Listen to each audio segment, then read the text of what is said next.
Merci pour votre fidélité d'écoute à Nana FM et bienvenue au 5e et dernier numéro du débat de Nana FM de cette semaine. Nous sommes le vendredi 28 juillet 2023. Mesdames et messieurs, une fois encore, merci pour votre fidélité. Vous qui nous suivez sur la 95.5, le www.nanafm.tg ou encore sur le bouquet Canal+, numéro 575. Le ministère en charge de la santé ne tolère plus les manquements professionnels. Au CMS de Ségbé, dans la banlieue nord-ouest de Lomé, une sage femme d'État l'a prise à ses dépens. Elle s'est vue infliger un avertissement pour manquement dans la prise en charge d'une gestante ayant entraîné un décès. Ces fautes professionnelles sont décriées par les organisations de la société civile. Les lignes commencent-elles pas à bouger? C'est l'interrogation qui est la nôtre ce matin. Et pour en parler, nous recevons dans notre studio Eklo Yaonukunu. Il est le président du Ton de la jeunesse patriotique.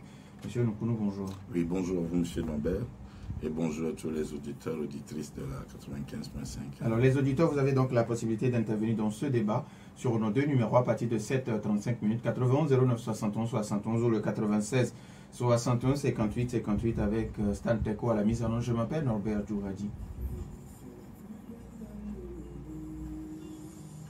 Une fois encore, merci pour votre fidélité d'écoute. Alors, ces fautes professionnelles sont décriées un peu partout dans l'administration et le ministère en charge de la santé commence par changer les carottes par le bâton et une sage-femme au CMS CB l'a prise à ses dépens. Faut-il dire que les lignes ont commencé par bouger?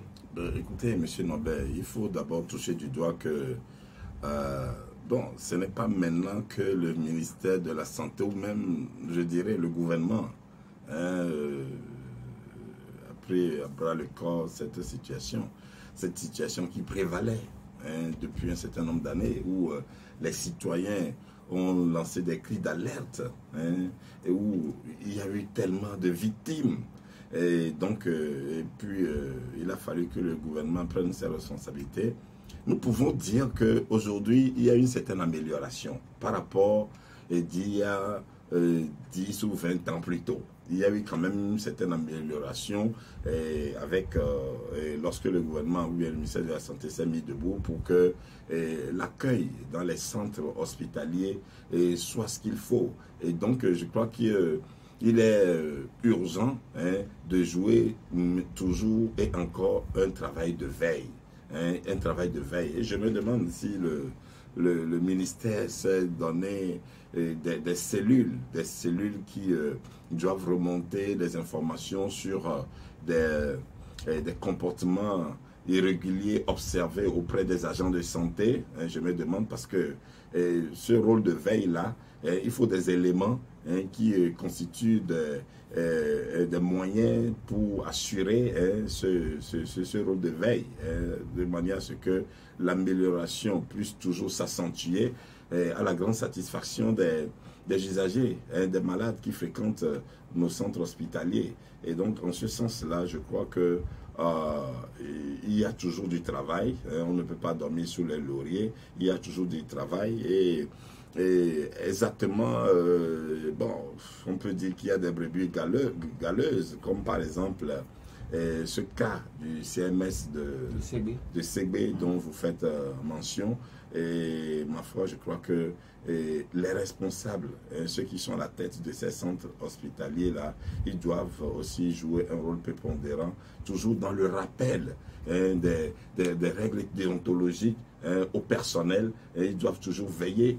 C'est en cela que nous pourrons nous rassurer de ce que les usagers peuvent trouver satisfaction lorsqu'ils fréquentent nos centres hospitaliers. Alors, comment expliquer que des gens qui ont fait des études, qui prêtent serment, qui vont sauver des vies humaines, puissent se comporter de la sorte? Oui, vous savez, bon, il faut le dire que, monsieur Norbert, vous savez, au-delà de la formation académique, au-delà de suivre le cursus scolaire, d'accumuler les diplômes, et avant qu'on ne dise que bon, vous êtes apte à exercer ce métier-là, mais il y a une formation à part entière.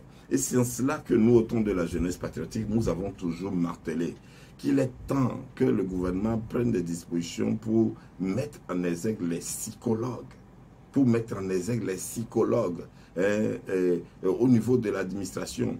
C'est comme par exemple, lorsque on installe la Aplucia, par exemple, et on met des magistrats. Non, tout n'est pas question que des magistrats, parce que les actions de la Aplucia sont des actions qui doivent aller à l'endroit des hommes, des individus, vous comprenez. Alors, en ce sens-là, non seulement que la Aplucia ne doit pas être qu'un bâton, mais au même moment, doit jouer le rôle de veiller ou bien de s'assurer que les citoyens saisissent le plein sens de ce que la corruption est une gangrène. La corruption ne peut pas aider notre pays à évoluer. Alors donc il y a et concomitamment ce rôle important, parce que lorsque les citoyens auraient pris conscience de ce que la corruption, les détournements, etc.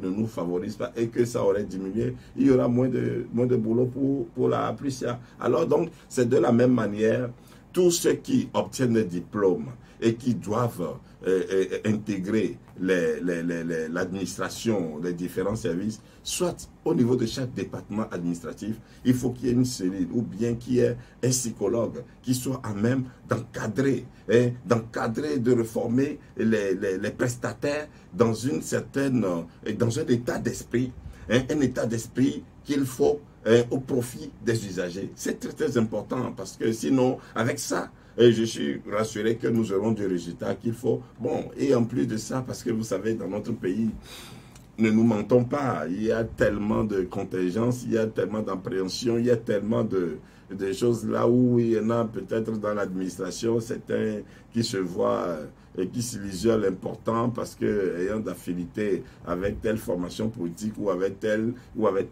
donc du coup se voyant bon, il y a tellement on ne peut pas spécifiquement toucher du doigt que bon, voilà, c'est ce qui pousse encore certains à s'adonner à ces comportements peu orthodoxes, peu comment dire, professionnels, mais toujours est-il que ce travail de veille-là, il est très important au sein de chaque département, que ce soit hospitalier ou éducatif ou bref, de l'administration. Alors, quand certaines personnes pensent que c'est parce que le Togolais ne porte pas plainte, on se dit, bon, ça m'est déjà arrivé, je suis déjà victime, même si je portais plainte, ça va changer quoi?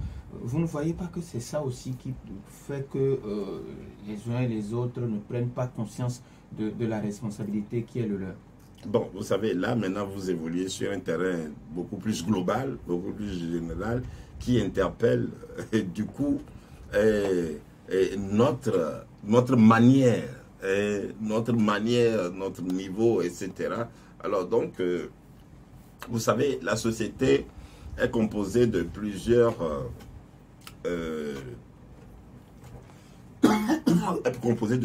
classes, de plusieurs secteurs, de plusieurs composantes. Et donc, du coup, il faut reconnaître qu'il y a un travail à faire. Il y a un travail à faire pour ce qui d'abord concerne ce qu'est la responsabilité des citoyens. Pour ce qui concerne la responsabilité des citoyens. Parce que, vous savez, il y a bon nombre de citoyens qui aussi sont dans une certaine ignorance, peut-être compte tenu de leurs conditions de vie, etc. Il y a des citoyens qui subissent des choses, mais qui n'ont pas cette connaissance-là, qui ne savent pas que je dois aller me plaindre auprès de qui de droit, ou je dois, c'est de droit pour moi d'ester en justice. Il y a tellement de qui d'abord qui ne savent pas. Et bon, le peu qui en a conscience et qui est bon, c'est ce peu qui réagit. Et donc, ma foi, toujours est-il qu'il y a un travail. C'est que dans notre pays, notre peuple, le peuple togolais même a besoin quand même d'une édification pour élever, pour l'ouverture d'esprit. Pour l'ouverture d'esprit et puis nous élever. Parce qu'ailleurs, dans d'autres contrées, mais je vous dis, n'importe quel citoyen connaît ses droits et connaît ses responsabilités et sait que, voilà. Donc, il y a encore beaucoup sur nous à construire. Il y a encore beaucoup sur nous à construire et je crois encore toujours que c'est une affaire de nous tous. Parce que Vous savez, généralement, nous les Africains, nous avons cette manie-là hein, de nous singulariser ou de nous voir plus importants, etc.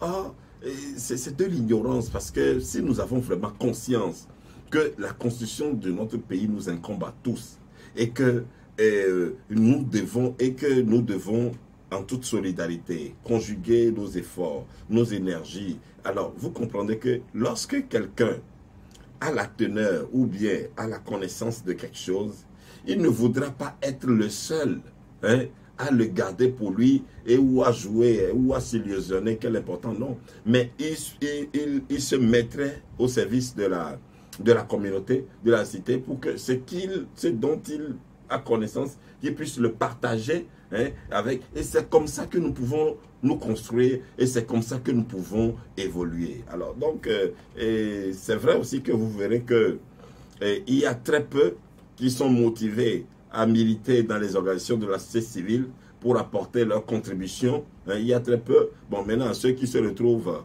au sein des formations politiques, c'est pour des intentions inavouées, c'est pour des motivations, etc. Et ce qui fait également que ces genres de communication, de formation, etc.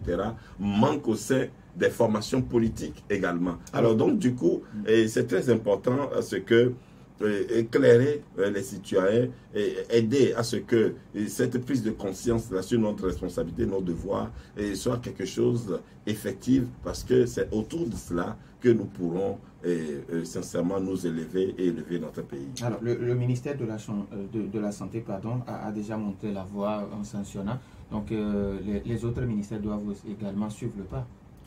Bien évidemment, et c'est en cela je disais aussi tout à l'heure que bon, tout n'est pas question que, oui, le ministère peut, lorsqu'il est saisi de ces genres de manquements qui peut-être auraient atteint une certaine ampleur, la possibilité de sanctionner. Mais il n'y a pas que le travail n'incombe pas qu'au ministère, ça incombe à tous les citoyens. Parce que lorsque moi, par exemple, si c'est moi, je vais dans un centre et que je vois que l'accueil dépasse là, mais je peux interpeller directement l'agent. Alors, je ne veux pas être le seul qui comprenne que lorsque vous arrivez quelque part et que le service n'est pas ceci, cela, et que c'est de votre droit d'interpeller le prestataire, je ne vais pas être le seul qui comprenne cela. Mais il faut œuvrer à ce que bon nombre, alors donc en le faisant, non seulement vous rendez service à celui-là, hein, parce que il prendra conscience et il saura que attention, il n'y a pas de laisser aller parce que les gens savent ce pourquoi ils sont là et ils savent ce qui t'incombe toi en tant que responsabilité. Et il sait ce qui t'incombe comme responsabilité et tu dois l'assumer. Et si tu ne l'assumes pas, mais il t'interpelle dessus. Alors donc vous comprenez, c'est en cela je dis que et ça éviterait également à ce qu'on ne soit obligé d'aller jusqu'au sommet, c'est-à-dire que le ministère ne soit obligé de prendre des sanctions, etc. Alors, donc la société a aussi son rôle à jouer et c'est très important et c'est en cela que la responsabilité incombe à chacun de nous d'œuvrer dans ces actions d'interpellation, etc., pour que l'amélioration de l'accueil des services au niveau de l'administration s'améliore encore et toujours. Parce qu'il est question de toujours œuvrer à l'amélioration. C'est de cela qu'il est sérieusement question. 91 09 71 71 ou 96 61 58 58. Les auditeurs ont maintenant la possibilité d'intervenir dans ce débat, mais après la courte pause.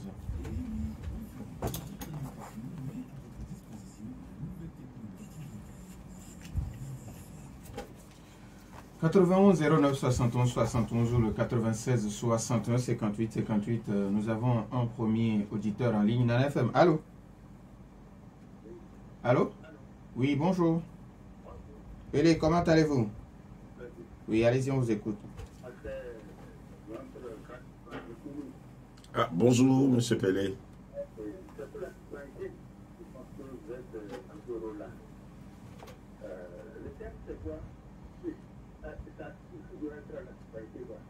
En fait, nous sommes en train de parler du ministère en charge de la Santé qui ne tolère plus les manquements professionnels. Ah, les manquements professionnels. C'est secondaire, la santé avant tout. Je pense que tout ça là, manière dont on sanctionne que la population soit au courant. Après, puis nous assister nos députés à voir surtout c'est vrai que c'est la croix à la barrière. Je ne sais pas quels sont les contrôles que l'État même mène à cet hôpital. C'est très grave. Mais je ne veux pas aller plus loin. C'est ce que j'ai dit à cet hôpital. Si nous n'avons pas les garanties adéquates, comment on peut dire qu'il y a la bonne santé? Merci beaucoup à notre auditeur PD 91 09 71 71 Nana FM. Allô? Allô, bonjour Robert. Monsieur Garo, bonjour. Oui, bonjour à votre invité. Bonjour. Vous savez, c'est une bonne chose de porter une plainte. Les affaires que comme porte plainte, c'est pour faire du mal au président bien le gouvernement. Non. C'est pour le faire savoir ce qui se passe. Moi, par exemple, j'ai pu de faire plainte et déposer à la présidence. Le ministère de la Santé s'est fait transformer. Et malheureusement, moi, j'ai eu une plainte de commission militaire, même que je suis en train de préparer à aller déposer à la présidence. Parce que là, c'est des choses qu'on ne peut pas accepter dans ce pays. C'est plus de 10 ans que c'est ça. Donc, les agents n'ont qu'à comprendre. Moi, bientôt, je vais aller à la présidence. Merci, bonne journée. Merci et bonne journée à vous aussi, monsieur Garo. Nana FM, allô? Oui, bonjour. Bonjour, monsieur Norbert. Oui. Madame Rita. Madame Rita, oui. Oui, j'appelle Davidi. D'accord, Madame Rita Davidi, je vous écoute. Et j'aimerais demander si les agents de santé à SAD, est-ce qu'ils savent que c'est grands citoyens comme l'ont fait? Et en deuxième question, j'aimerais poser cette question, j'aimerais demander en quoi est-ce que notre gouvernement nous aide? Qu'est-ce que notre gouvernement nous donne en cadeau? Par exemple, les impôts nous payons, l'AMRM nous payons, le TVM nous payons, tout c'est nous qui payons. Maintenant, qu'est-ce qui nous revient en droit en faveur du gouvernement? Merci. Merci à vous aussi, Madame Rita Davidi. Nana FM, allô? Oui, allô, bonjour. Mas Dadido Gome, bonjour.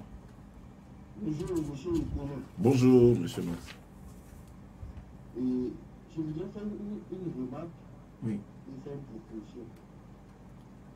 Moi, ce que j'ai remarqué, et avec l'exemple de CB qui vient de se produire, c'est que beaucoup d'entre nous tous nous sommes concernés. C'est bien que M. Nicolas parle d'avoir recours à des psychologues.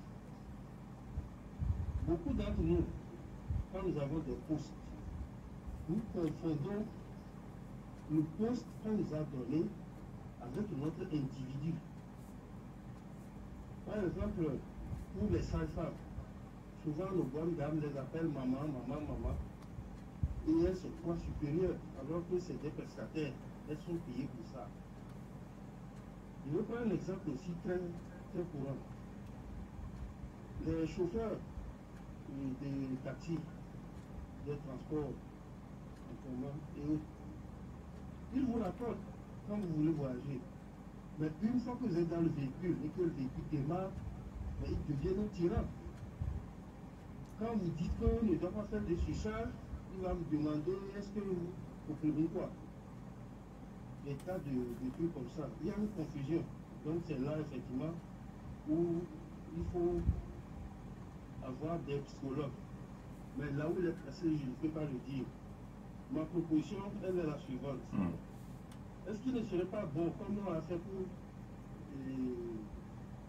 le commerce, de créer au niveau du ministère de la Justice un tribunal de la santé où on recevra les plaintes concernant ces genres de manquements dans les officines des hôpitaux. Merci, bonne journée. Merci et bonne journée à vous aussi. Nana FM, allô?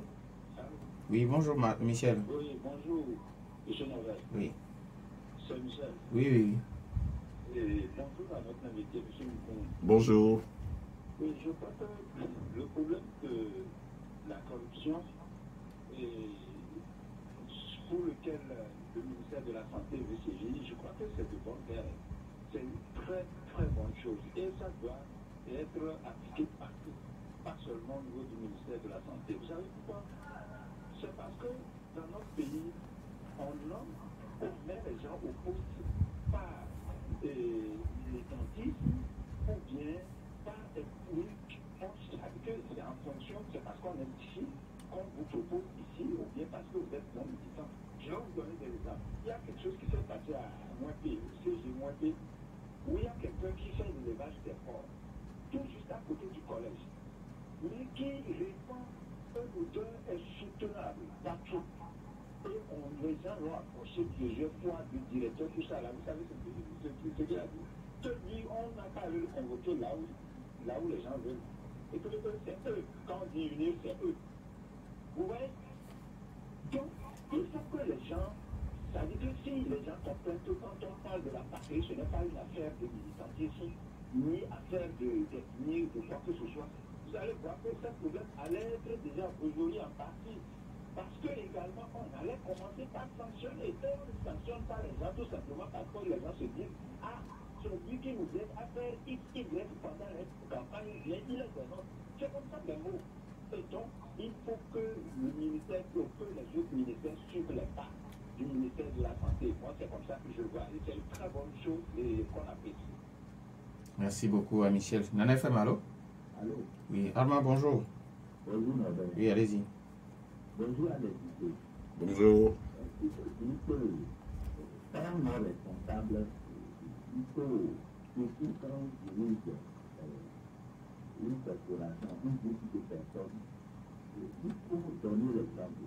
C'est-à-dire prendre ses responsabilités. Quand quelqu'un fait quelque chose qui est bien, il faut l'apprécier et le féliciter ou bien c'est-à-dire le récompenser comme il faut. Mais quand quelqu'un aussi sort des rangs, il faut le punir pour le ramener dans les rangs. Et cela, les autres qui sont dans la même corporation vont prendre de la grève comme on dit. Parce que si on est laxiste, après on va dire non, il faut que les gens puissent prendre conscience. La conscience que l'homme ne comprend que la douleur et la douleur. Donc quand il fait quelque chose, il faut le sanctionner comme il faut. Et quand aussi il faut le récompenser, il faut savoir le faire. C'est important pour un responsable. Merci à vous aussi. Nana FM, allô? Bonjour, mon directeur. Papa Sibiti, bonjour. Bonjour, mon président Nukunu. Bonjour, Papa Sibiti. Je vous remercie. Vous savez, mon président ne va pas beaucoup de Togolais, certains, quand ils cherchent à avoir le pouvoir, la responsabilité pour nuire à ceux qui sont en-dessous. Je vais vous montrer exactement. Comment faire pour faire disparaître cette difficulté. La conscience de faire du bien, le cœur, ça manque à certains. Il faut que les gens ne savent pas qu'il faut dire ah, c'est M. Norbert qui est là-bas. Quand on viendra qui n'est plus là-bas, il faut dire oh, c'est M. Norbert qui est ça n'avait pas. Ils veulent ça parce que quand quelqu'un ça va dire après je le dis à ceux qui la porte, c'est mauvais. Il faut semer de bonnes graines. Vous voyez, est-ce qu'on a besoin, excusez-moi, de psychologues qui fait son travail? Est-ce qu'on a besoin de la loi qui fait que comme c'est fait, quand on dit que ce qui est en train de faire n'est pas bon, il faut faire du bien. Merci beaucoup. Merci à vous aussi. Je pense qu'on ne va plus prendre d'auditeurs. On va donner la possibilité à notre invité de répondre. On va commencer avec Papa Sibiti, oui, qui dit qu'on n'a pas besoin de loi, on n'a pas besoin que quelqu'un fasse non. Le policier derrière nous pour qu'on puisse faire bien. Je vais dire à Papa Sibiti qu'on a besoin d'écoles pour avoir les diplômes. On a besoin de l'académie pour avoir les formations professionnelles. Alors donc, si on a besoin des écoles, pour avoir les diplômes, on a besoin des psychologues pour accompagner des hommes. Et chez les autres pays occidentaux, les psychologues ont joué un rôle et continuent de jouer un rôle important dans leur construction, dans leur marche. C'est très important, il faut comprendre ça. Et nous avons des psychologues qui sont formés, mais qui, vous verrez que d'abord même, ce métier de psychologie, je me demande s'il y a encore l'engouement, parce que des gens qui sortent, ils obtiennent les diplômes, mais qui ne peuvent pas l'exercer. Et ça fait plusieurs années de parcours académique et qui on ne valorise pas et qui on ne met pas à profit. Non, hein, Papa Sibiti, il ne faut pas dire qu'on n'a pas besoin. Comment vous pouvez dire qu'on n'a pas besoin des lois? Une société sans loi, ben, nous serons comme dans la forêt. Lui, on a besoin des lois, mais on n'a pas besoin de jouer forcément le policier derrière quelqu'un qui travaille. Absolument, on est obligé parce que c'est la nature de l'homme. Je vous dis, même chez les Occidentaux, mais il y a des lois qui sont fermes, etc. Et les citoyens sont conscients de ces lois-là et tu ne marches pas. Sinon, si tu ne marches pas, la loi te frappe. Ah oui, c'est la loi qui redresse l'homme. C'est incontournablement. Sinon, si l'homme voit qu'il est libre, il n'y a pas la loi, ben, il fait ce qu'il veut. C'est comme par exemple Singapour, ben, il y a des lois. Et attention, quand tu jettes un papier par terre, la loi te frappe. Ah, imaginez s'il n'y a pas la loi et que les gens sont libres, comme chez nous, par exemple, où vous voyez des gens, ils boivent, ils jettent, etc. Vous voulez quoi? Alors, il faut la loi. Il faut la rigueur de la loi, mais il faut un certain nombre de mesures. C'est très important, Papa Sibiti, s'il vous plaît. Hein? Quand Michel pense qu'aujourd'hui, c'est parce que il y a ce qu'il appelle le militantisme qui fait que, bon, des gens se disent... Oui, oui, il y a ça aussi, M. Nobel. J'y avais touché du doigt. Souvenez-vous, quand... Bon, vous avez semblé croire que je me suis dévié du débat, mais je ne me suis pas dévié. Quand je parlais des formations politiques, etc., mais c'est à cela que j'essayais de toucher du doigt. Et vous comprenez. Alors donc, lorsque les gens occupent des postes par la faveur du militantisme, parce qu'ils ont telle appartenance politique, et en plus, M. Nobel, c'est général, hein, parce que moi, je l'ai constaté après ces élections locales que nous avons eues. Ce qui souvent a été reproché au parti au pouvoir, comme quoi ce sont les adeptes du parti au pouvoir qui occupent les postes et qui... Je constate la même avec plusieurs formations politiques de l'opposition également. La même chose, je le remarque avec les formations politiques de l'opposition. Donc, ce qui est reproché au parti au pouvoir, les gens qui montent maintenant, eux aussi, ils font pareil. Alors, donc, il y a du travail sur nous. Arrêtons de nous mentir. Prenons conscience qu'il y a du travail sur nous et faisons face à l'essentiel pour nous-mêmes, notre construction, notre valorisation. Alors, quand Mars Dadito Gomet dit que nous sommes tous concernés, pas seulement les psychologues, mais tout le monde, et il pense également que nous ne devons pas confondre nos postes à nos individus. Oui, vous savez, j'ai touché du doigt les psychologues parce que les psychologues, ce sont des professionnels. Par exemple, nous, acteurs de la société civile, il faut dire la vérité, et je reconnais humblement que nous, ce n'est que des efforts que nous faisons. Quand nous interpellons, nous disons non, nous ne devons pas faire ceci, nous ne devons pas faire cela. Nous ne sommes limités que dans les actions d'interpellation. Mais un psychologue, c'est quelqu'un qui est professionnel. Il sait quelle méthodologie. Si, par exemple, le psychologue doit t'amener, toi, à savoir que non, tu ne dois pas faire ceci, ou que tu dois mettre telle rupture dans tes comportements, etc. Il sait les techniques, il sait comment s'y prendre pour t'amener. Alors c'est en cela, j'ai donné l'exemple de la Aplusia, par rapport à la corruption, etc.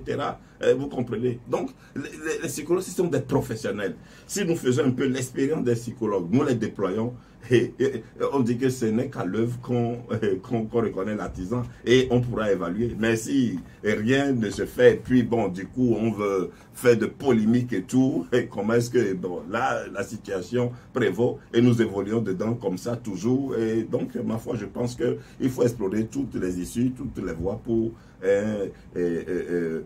permettre à ce que le résultat qu'il faut y soit. Alors, Mars Dadito Gomet qui propose qu'on crée un tribunal de la santé.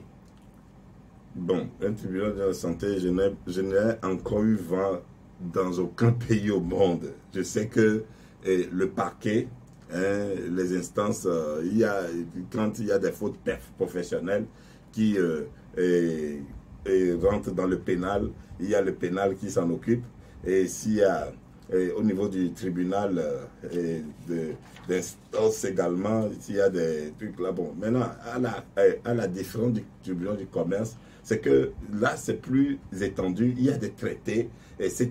Donc, c'est ce qui fait qu'on a créé un tribunal spécialement pour le commerce. Ce n'est pas la même chose qu'avec la santé. Et aussi, toujours est-il que, comme je l'avais dit, je n'ai encore entendu dans aucun pays au monde qui ait un tribunal spécial pour la santé. Alors, Madame Rita Davidi qui demande aujourd'hui que c'est nous qui payons les agents parce que c'est quand on va pour les prestations, ce que nous payons, c'est ça qui sert au gouvernement de payer ses agents. Bon, un pays, c'est ça. Un pays, c'est en cela on dit que la responsabilité, elle est collective, citoyenne, parce que un pays, c'est le peuple qui travaille et c'est tout à fait normal. Dans tous les pays au monde, c'est comme ça. Il n'y a pas d'exception. Mais sauf que ce dont il est question est que lorsque les citoyens travaillent, c'est tout à fait normal qu'ils peuvent payer des taxes, etc. Et vous savez, même le fou qui s'arrête et qui paye à manger, qui paye le riz à manger, aussi contribue, paye les taxes. Bon, maintenant, l'essentiel est que comment est-ce que les dirigeants gèrent ces ressources-là, ces fonds? C'est ça qui est important. Et généralement aussi en Afrique, nous avons comme impression que lorsque les dirigeants, que ce soit le gouvernement ou que ce soit les collectivités décentralisées, etc., ils font des choses, ils pensent que c'est une faveur qu'ils font aux populations. Non, ce n'est pas du tout, c'est de droit. Parce que c'est l'argent des contribuables que vous utilisez pour ça. Vous comprenez? C'est l'argent du contribuable. Bon, maintenant, il y a de ces cas-là, il y a de ces cas où des individus d'eux-mêmes, ils peuvent remarquer que dans telle commune, il y a ceci, il y a telle infrastructure qui ne va pas, et il met la main dans sa poche pour l'arranger. Là, c'est une faveur. Donc, à ne pas mettre une confusion. Alors, donc, un élu local qui pense qu'il a installé des lampadaires, etc., que oui, c'est comme c'est un exploit ou c'est une faveur. Non, je suis désolé, c'est avec l'argent du contribuable. Alors donc, il y a de ces confusions-là que toujours nous avons tendance à faire. Et donc, pour encore aller, la dame, pour répondre encore à sa phase de question, et en retour, tout ce que nous payons, que nous donnons comme impôts, taxes, etc., et ce que l'État ou bien les dirigeants doivent redonner comme réponse, c'est en cela qu'il faut s'assurer qu'il y a l'éducation qui est assurée, la santé, c'est-à-dire les écoles, et la santé, et le commerce, tout ce qu'il faut pour fonctionner, faire fonctionner le pays. Et donc, en retour, tout ça là, c'est ça qu'il faut mettre, s'assurer que les populations, l'eau, l'électricité, etc. Donc, c'est tout ça qui constitue la gouvernance. Et toujours encore dans la transparence, dans la reddition des comptes, dans la bonne gouvernance. C'est-à-dire que la première chose que les dirigeants doivent offrir au peuple, c'est la bonne gouvernance, c'est la reddition des comptes, c'est la transparence dans la gestion. Et c'est une gestion efficiente, efficace, juste, et non pas une gestion avec, comment dirais-je, des dépenses exagérées qui ne soient pas, etc. Donc, en retour, c'est ce que les dirigeants doivent donner, apporter aux citoyens qui sont les contribuables. Alors, papa, monsieur Garou, pardon, qui pense qu'aujourd'hui, porter plainte, c'est la meilleure des choses. Et c'est là il interpelle les organisations de la société civile. Vous devez amener les populations à comprendre qu'au-delà de leurs devoirs, ils ont des droits aussi. Les organisations de la société civile font ce qu'elles font. Vous savez, nous, organisations de la société civile, il n'y a aucun accompagnement, il n'y a aucun soutien, il n'y a personne qui nous finance pour quoi que ce soit. Donc, c'est du sacerdoce que nous faisons, c'est du volontariat que nous faisons. Et nous sommes engagés et nous sommes déterminés dans la mesure du possible de ce que nous pouvons. Donc, c'est vrai que en temps normal, les organisations de la société civile doivent être en permanence toujours proches des populations, à travers des mouvements de rassemblement, d'édification, d'encadrement, de sensibilisation des populations. Mais tout ça, ça nécessite des moyens, ce n'est pas facile. Vous comprenez? Donc, c'est en cela que nous disons que il faut que les dirigeants saisissent toute l'importance des médias. De la même manière, moi, je rêve et je suis toujours dans l'attente de voir, c'est-à-dire que l'importance que révèlent les médias dans les pays occidentaux, Et c'est ça qui participe encore à l'évolution de ces pays-là. Et c'est ça qui permet encore aux citoyens de toujours relever leur niveau, etc. Il faut que cette même importance revienne ici parce que les médias jouent un rôle vraiment crucial. Alors donc, sans les médias, actuellement, nous sommes à l'antenne. Et qui sait combien de personnes partagent cette information. Alors là, c'est plus facile pour nous, organisations de la société civile, si nous devons descendre sur le terrain. Peut-être il y a une frange de la population qui pourra avoir accès à cette information que nous partageons, mais est-ce que nous pouvons même le faire régulièrement? D'abord, alors donc tout ça, c'est en cela que les médias qui donnent la possibilité aux citoyens d'être à l'écoute, etc., il faut sincèrement prendre soin des médias. Et au Togo, 100 milliards pour les médias, c'est vraiment misérable. C'est vraiment chose-là. Il faut que le gouvernement revoie cet aspect de mettre les moyens qu'il faut sérieusement au profit des médias qui jouent un rôle vraiment très très important. Alors, Pelé qui donne l'exemple du CHU Sylvanus Olympio.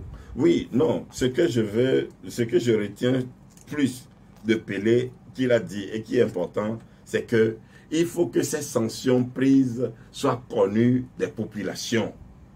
Voilà. Il faut que ces sanctions prises soient connues des populations. Alors donc, à force, et c'est ça, c'est en cela que cette émission que vous organisez ce matin, c'est très bien. Alors donc, quand on communique et que les gens savent, c'est-à-dire que si le CMS de Baguida est au courant que au CMS de Segbé, il y a eu quelque chose qui s'est passé et puis un collègue est sanctionné, il se dira, c'est pareil que jusqu'à Guérenkuka ou à Kara ou à Dapaon, à Mandouri. Alors donc si l'information dit, attention, il y a une sage-femme qui a gavé et puis il y a le ministère qui a pris des sanctions. Donc je suis d'accord avec Pelé qu'il faut que l'information sur ces genres d'actions, des décisions du ministère soit également connue du public. Et ça, moi, c'est ce que je retiens essentiellement de son intervention. Alors, il nous reste pratiquement 1 minute 30 secondes si vous avez un message à l'endroit de la population. Non, tout simplement que la responsabilité nous incombe à tous. Et c'est ce que j'avais dit toujours.